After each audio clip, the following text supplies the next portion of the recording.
Canada.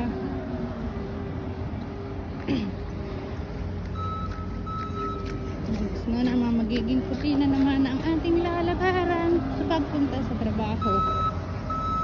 Kahit nag-snow, tuloy pa rin ang trabaho sa kalsada.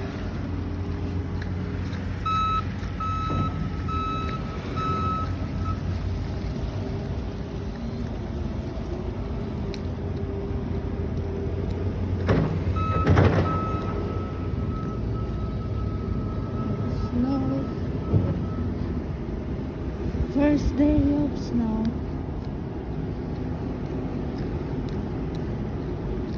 Ito yung everyday na nilalakaran ko pagpunta ng trabaho ko. Hindi na ako pwedeng magbike kasi slippery na ang road.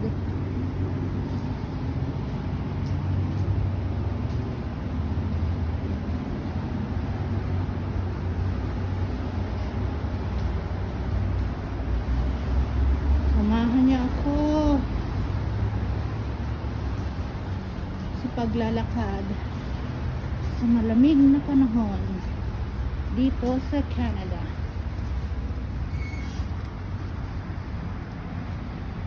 Pero actually mas malamig kapag walang snow. Yung ano lang siya, sobrang lamig kapag mahangin. Kapag snow ang bumabagsak, medyo okay siya. Nakakabadod nga lang sa mukha.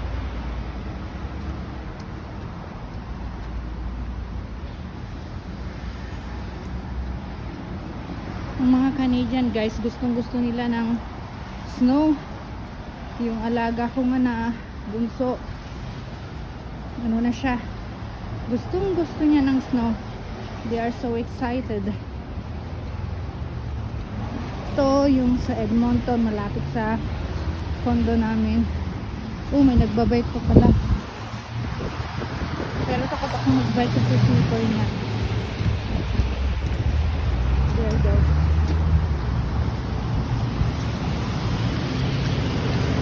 Ten minutes to 12 minutes ang walking ko.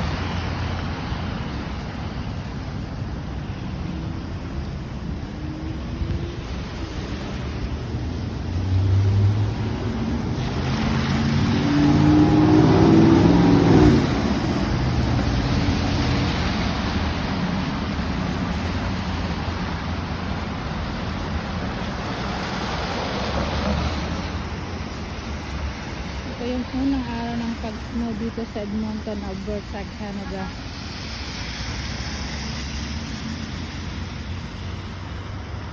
Samahan niyo akong maglakad papunta sa aking trabaho.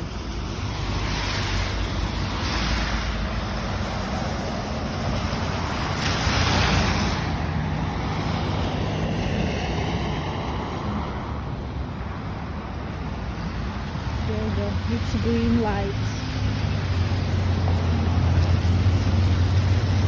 Late na ako kasi ang dami ko pang sunod ng mga damit.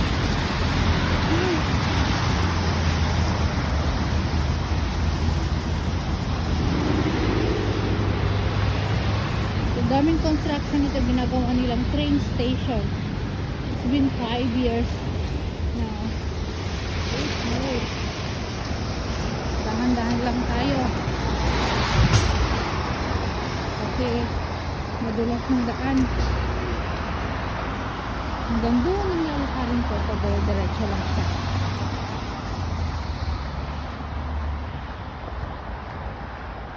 Lahat naman yan magiging puti na yan, wala lang ng kulay green. Makikita mo lang mga parang mga dahon is yung mga pine tree na mga yan.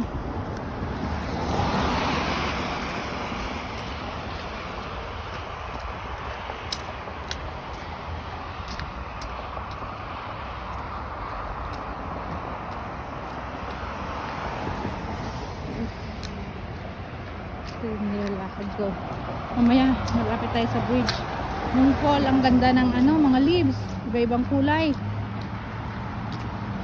Pero ngayon, ito na siya.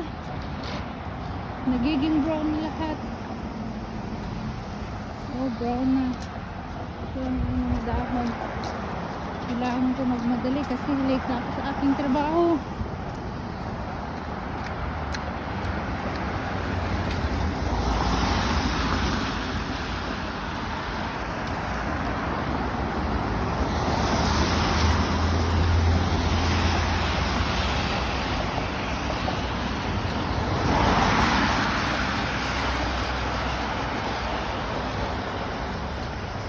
Actually, pagka summer or fall, pwede pa akong magbike. Yung e-bike ko, may e-bike ako sa bahay.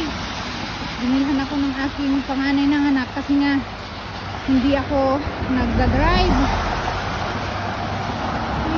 Kasi takot ako mag-drive. I've never been drive here in Canada.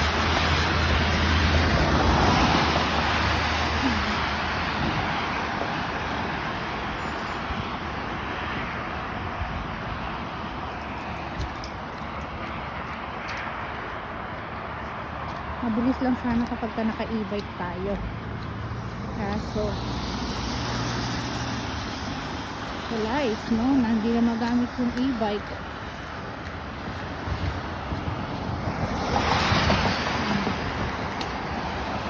Nag-gis naman sa may mata ko.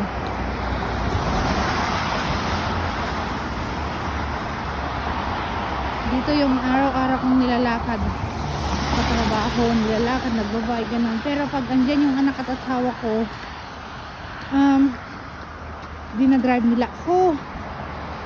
Pero it's walking distance lang naman. Parang exercise ko na rin ito. Ito bagong apartment na pinupaupahan nila. Bago lang nagagawa. At mahal ko kasi bagong bago. Saka nasa malapit sa lahat. Grabe.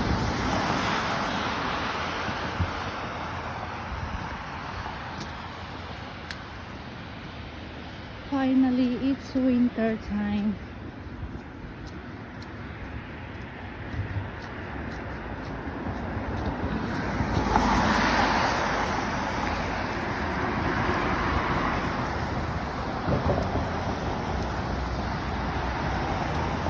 Masarap naman mamuhay dito sa Canada basta masipag ka lang.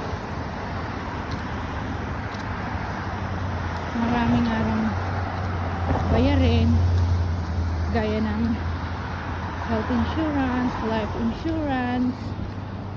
Masipag ka lang dito, mababayaran mo ng lahat, makakaipon ka naman. Ang kagandahan lang kasi dito ang mga bata pagka low income marami silang mga benefits, child benefits ito. Pero kapag ka ang parents ang income lang ay sumasahod ng isang buwan mula 2,500 to 3,000 or 2,500 yan, just like that, hindi kasya minsan. Pero pag dalawa naman kayong mag-asawa nagtatrabaho, kasya naman. Wala nga lang ipon kasi bahay, pagkain, lahat na rin dito nagtaas. Ito yung nilalakad ko guys na snow, yung bridge. Ito yung bridge. Everyday ko nilalakad ko. Ang ganda ng view dito kapag ka fall and summer. Dito lahat makikita mo dyan green lahat yan. Ngayon makikita mo brown and white na lang siya.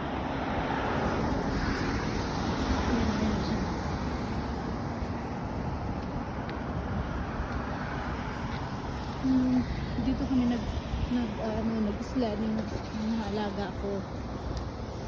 Masarap dyan. Kaya lang yung summer dito ang dami mga nakatirang mga mga homeless ba, yung mga walang tirahan sa Canada. Dyan sila, mga nagsusunog, natutulog. Minsan naiwan na nila rin yung mga garbage nila dyan sa gilid-gilid. which is not nice. Kaya minsan nagagalit ang mga resident malapit sa ravine.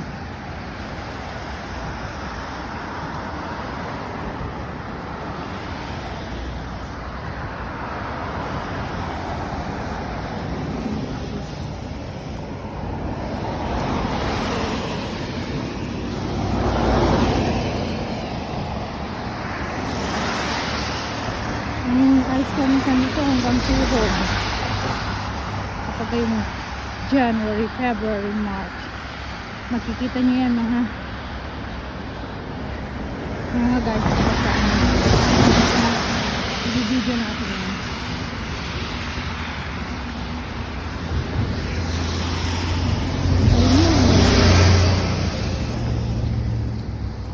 So, malapit na tayo guys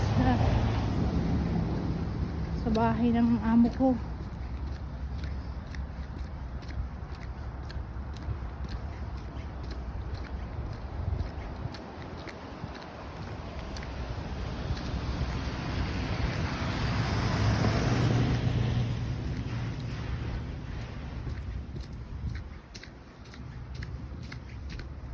Dulas yung daan ngayon kaya buti na lang hindi ako nagbike.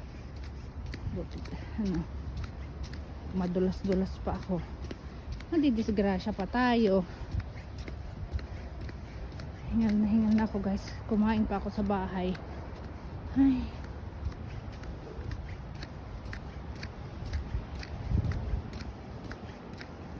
Pero guys parang init na init yung suot ko. Kasi nga ito ang kapal. Parang over outfit naman ako guys. Yun yung bahay ng aking amo. Yun, yung puti na yun. Doon ako namamasukan. I've been working for them for like 6 years. 6 years now. Ako nagpakalaki sa bunsong anak ni amo. Yun, may rink sila. Yan yung kung ano, pwede kang mag skating dyan. Yung box na yun, yung kahoy na yun. Yan. Snowing. Madulas yung ano, yung snow. Supposed to dito tayo maglakad sa grass. Dito na tayo guys. Sige na, later again. Dito na tayo.